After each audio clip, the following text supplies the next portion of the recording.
বিসমিল্লাহির রহমানির রহিম। শুরু করছি মহান আল্লাহর নামে, যিনি সৃষ্টি জগতের পালনকর্তা।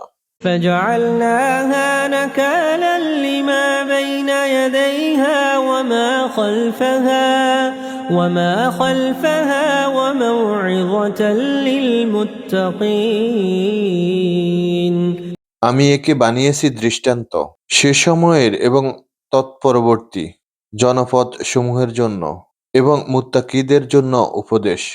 وإذ قال موسى لقومه إن الله يأمركم أن تذبحوا بقرة قالوا أتتخذنا هزوا قال أعوذ بالله أن أكون من الجاهلين।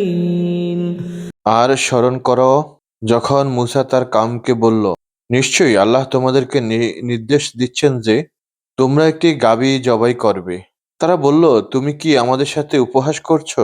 সে বলল, আমি মূর্খদের অন্তর্ভুক্ত হওয়া থেকে আল্লাহর কাছে আশ্রয় চাচ্ছি। قالوا ادع لنا ربك يبين لنا ما هي। তারা বলল, তুমি আমাদের জন্য তোমার রবের নিকট দোয়া করো, তিনি যেন আমাদের জন্য স্পষ্ট করে দেন গাভীটির কেমন হবে। قال إنه يقول إنها بقرة لا فارض ولا بكر عوان بين ذلك فافعلوا ما تؤمرون। সে বলল, নিশ্চয়ই তিনি বলেছেন, নিশ্চয়ই তা হবে গরু, বুড়ো নয় এবং বাচ্চাও নয়, এর মাঝামাঝি ধরনের, সুতরাং তোমরা করো যা তোমাদেরকে নির্দেশ দেয়া হচ্ছে। قالوا ادع لنا ربك يبين لنا ما لونها। তারা বলল, তুমি তোমার রবের কাছে আমাদের জন্য দোয়া করো, যেন আমাদেরকে স্পষ্ট করে দেন গাভীর রং কেমন হবে। قال إنه يقول إنها بقرة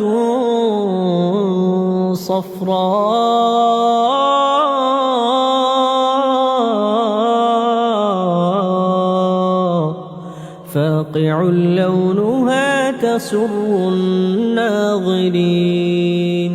সে বলল, নিশ্চয়ই তিনি বলেছেন, নিশ্চয়ই তা হবে হলুদ রঙের গাভী, তার রং উজ্জ্বল, দর্শকদেরকে যা আনন্দ দেবে। قالوا ادع لنا ربك يبين لنا ما هي إن البقرة شابه علينا। তারা বলল, তুমি আমাদের জন্য তোমার রবের নিকট দোয়া করো, তিনি যেন আমাদের জন্য স্পষ্ট করে দেন তা কেমন।